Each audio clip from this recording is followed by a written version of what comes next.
Greetings, everyone. This is Leon with Pride in Providence, and today in studio we have Mr. Shawn Rubin of the Elmwood Little League, and we're going to talk about the Elmwood Little League and its upcoming year, recruitment, and everything like that. So, welcome. Thank you for having me. No, probably. I'd love to have you here and talk about everything. Usually, like what I like to do when I talk to my guests is, you know, get a little background on them. Sure. You know, find out where they're from, what they've been doing. You know, give them a chance to express, you know, show their little pride and Providence. So let's start off with that. Tell me a little bit about yourself. If you can. Sure. I am a Providence resident. I live actually right around the corner from the studio in the Reservoir Triangle, right off of Crescent Street, with my wife and my two sons. One is 11-year-old, goes to school at Community Prep, and the other one is an 8-year-old who's attending school at the Highlander Charter School. Nice. We've been in Providence since 2000. My wife and I both are originally from Michigan, but are so in love with this city and this state that we're never going to go back, and just, you know, continue to find new ways to appreciate the city all the time. I'm a former educator. Used to be in the classroom at the Highlander Charter School for about 10 years. I was on the founding faculty of that school, which you know, has a special place in my heart. And then in 2011, I came out of the classroom and got into the professional learning and professional development space through an organization called the Highlander Institute, which is a nonprofit organization that, you know, works directly with schools deeply in the school district of Providence, but also all across the state of Rhode Island, and now nationally as well. We have implementations and engagements that we support all over the country. Awesome. So that gives you your background into wanting to, with children. How did that lead you to Elmwood Little League? Yeah, it's a great question. So, yeah, no, I have always worked with kids, you know, since the time of like growing up and being a camp counselor. I was, for a good chunk of my years of teaching, I was a kindergarten teacher, so also very comfortable with students at all ages, you know, especially very early on when they're, you know, first learning to kind of like come into focus around things that, you know, into their own. As a T-ball coach, you know exactly what I'm talking about. 7 years it'll be. My wife will be coaching T-ball this year. I know. You know, and I appreciate you mentioning it. Like what I always say is, I love it because they're cute. Yeah. You know, and they want to have fun. Yeah. And you know, as a parent, and you're trying to explain to other parents, when they're that little, they're just there to have fun. Totally. You know, it's not about learning how to, you know, get everything down. It's just, you know, let's get some basics, let them enjoy it, and if they grab it, then, you know, move on to the next level. And I think the thing that's so exciting about baseball as an educator, you know, in classrooms, one of our main roles is to try and figure out how to differentiate instruction to meet the needs of where students are. And it's really difficult in the classroom, right? You've got your certain set of content, and there's all this information you have to kind of collect to understand where the students are starting from so that you can support them moving forward. Exactly. But on the baseball field, it actually is a lot easier because you can kind of notice which students, you know, that are coming in at 4 years old or 5 years old to T-ball just want to run around and just kind of like be outside and chase flowers. Whereas my youngest, my 8-year-old, when he first came into T-ball, was dead serious. He wanted to learn every single skill. He wanted to learn how to stand on the base. He wanted to learn how to field. And so you can actually do instruction out on the field, out in you know, once you get out there, in ways that really kind of allow to push for some kids and other kids to just be able to enjoy the experience and have a great day outside. And again, it's like you say, the experience and going from one extreme to another. In my experience, last year I had a severely autistic kid on my team. The mother opened up to me. She said he's never wanted to do anything until he started playing T-ball, and especially with you, Coach. And I'm like, you know, that's as it is, and it's like, you know, to the point where, you know, they made little presents for us, and you know, he wants to come back. And then, you know, the other extreme is first day of the season, I had a kid totally decked out, boot, you know, the gloves and everything like that, and it's like even before the first ball was hit, he actually says, "Coach, when do I get a trophy?" Exactly. I'm like, we haven't even played an inning brainiac. You know, but then at the same time, though, it's what the kids see. You know, it's like, because he explained to me that his dad plays softball, and they, you know, they get knows it. and they get trophies, and they're, you know, they got all their gear, so that's where they get it from, and then that's where sometimes where you say the mindset comes in. Okay, I'm ready to play. I want to learn. I'm ready to, you know, run the bases. But then at the same time, like you say, you have to get them out in the field, and you pick the ones who are picking the flowers or who want to, you know, pick the bases. Totally. Yeah, no, it is. It's really incredible how, you know, different they all come in terms of like their understanding of the game and how complex baseball really is in terms of being able to understand the nuance of the sport. That's what I love, though, about Elmwood, because I feel like because we have you know, programming from the age of 4 all the way up to the age of 16, you know, we've seen students that have come in that T-ball age where they really are, you know, just picking flowers and not really but then starting to understand it a little bit more critically once they get into the instructional league.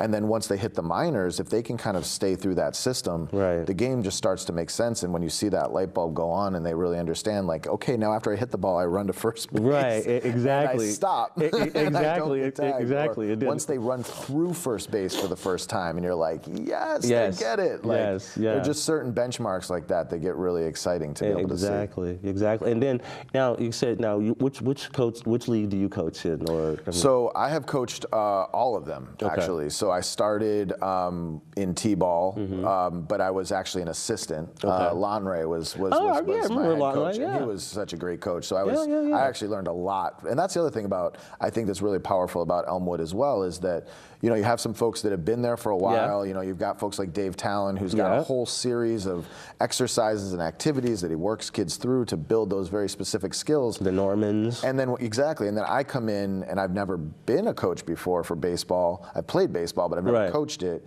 And so you kind of learn through watching the other coaches that have been there for a while, and you develop a lot of skills, and there's a lot of mentorship that happens from coach to coach. And so I picked up a lot of that from Lonray the first year, and then moved on into instructional, had my own team in instructional, but also picked up an assistant coach in instructional named Justin Brown. And the two of us have now basically moved on and coached together in minors. And now our kids are moving up, and we're going to coach together in majors. So yeah, it's been awesome to just kind of like go through that full kind of life progression with my children.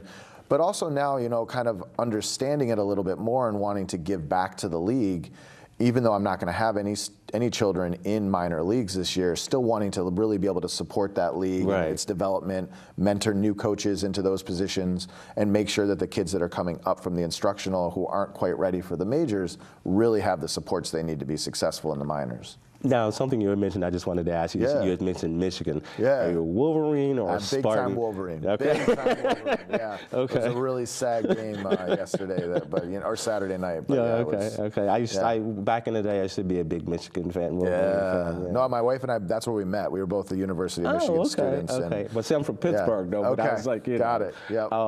So you know, going on. So tell me what's new. I mean, you know, I know we've got new coaches this year. We've got a new website. Yeah, that's really exciting. I think the website is probably the website is super exciting because I think up until this point, you know, the Little League is such an amazing organization, but it also is pretty structured in terms of like they want to make sure that students that are players that are coming into certain leagues it's very strict where they can live or what schools they can attend. And so the amount of paperwork and the amount of all these different pieces that parents have to kind of like bring together in order to register is oftentimes, you know, in some ways overwhelming. And so what we've now done is we actually created a website, ELLRI.org. Super simple, Elmwood Little League, Rhode Island, ELLRI.org. And if you go to that website now, we have all the information about registration. We've got all the information for our social media. So if you want to kind of like follow along, and so we even created a YouTube channel where some of the former students that have come through the Elmwood Little League who are now high school students, I actually videotaped them last fall running through some drills and kind of teaching some younger students how to hit, how to throw, how to pitch.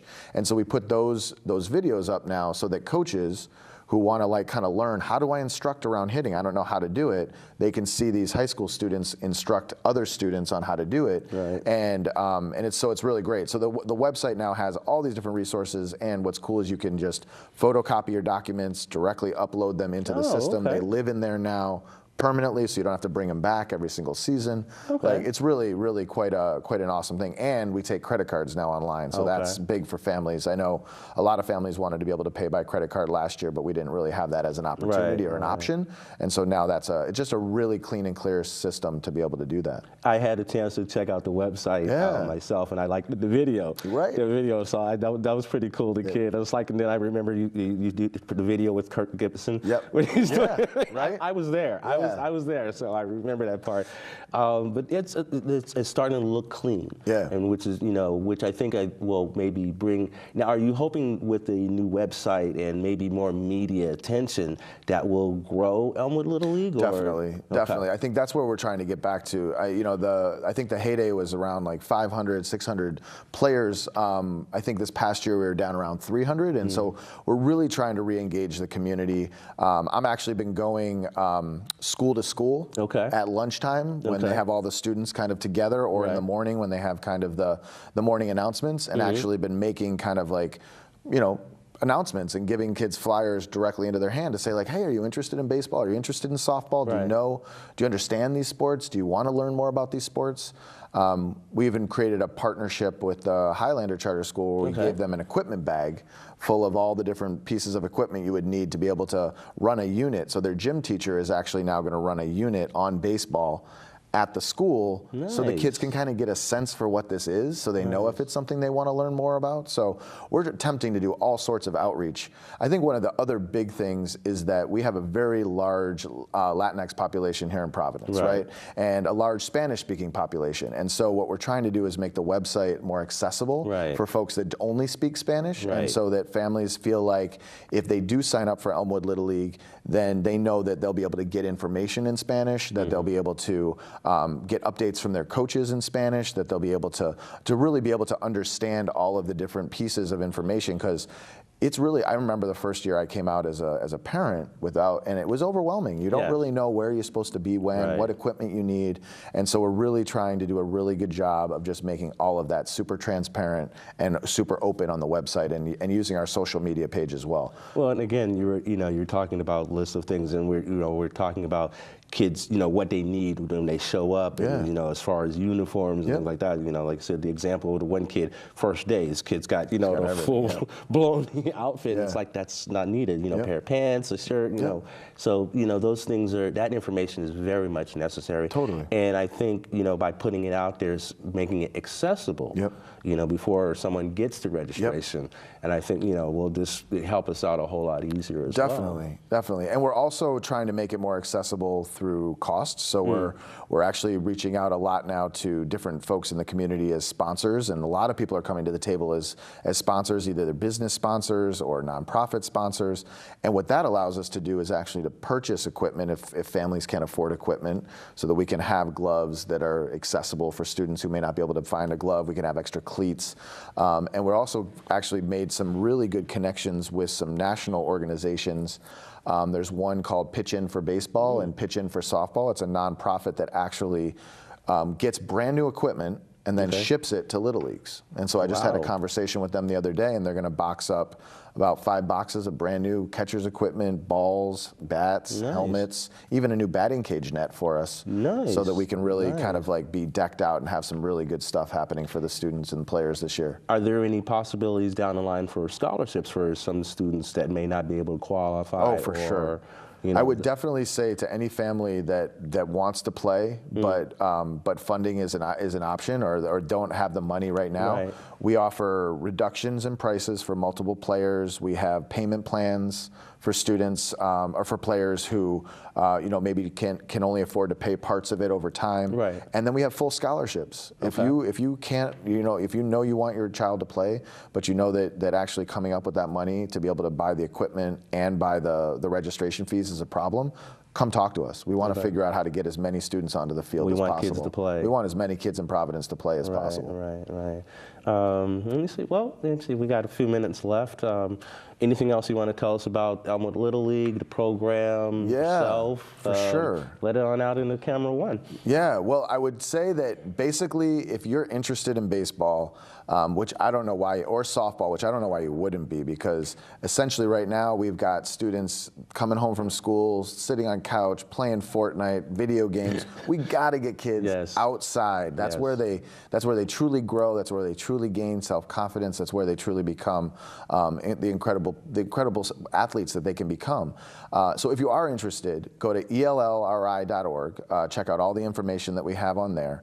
But if you also would like to just come and register face-to-face, this week is the week. We've got 2 face-to-face registrations happening this week. The first one is happening at Gilbert Stewart Middle School this Wednesday from 6 o'clock to 8 o'clock at night. The second one is happening Saturday at the West End Rec Center from 11 a.m. to 1 p.m. So you can come in person and we can walk you through all of this, or if you're comfortable, going to the website, ellri.org. And the last thing I'll add is that we've got an amazing opening day celebration happening. So even if you aren't somebody in the community that has children who are going to play baseball, but you're just interested in getting engaged, mark your calendar, April 27th, right here at J.T. Owens Field. We're going to have a rock climbing wall. We're going to have bouncy houses. We're going to have scrimmage practices. We're going to have a parade. We're going to have a DJ, fire truck, a bunch of great food. It's going to be a fantastic event. So hopefully we'll see all of you out there. Hopefully if you have any questions and you'll go to ellri.org and we'll be happy to answer them. Thank you very much. Well, hey Shawn, I want to thank you for coming in and talking to my audience about Elmwood Little League, and hopefully we can bring some more attention to Elmwood Little League and get some more kids out there. Let's do it. I would love to see that happen. Thanks a lot. Thank you. Thanks for having me. This is great. Awesome show.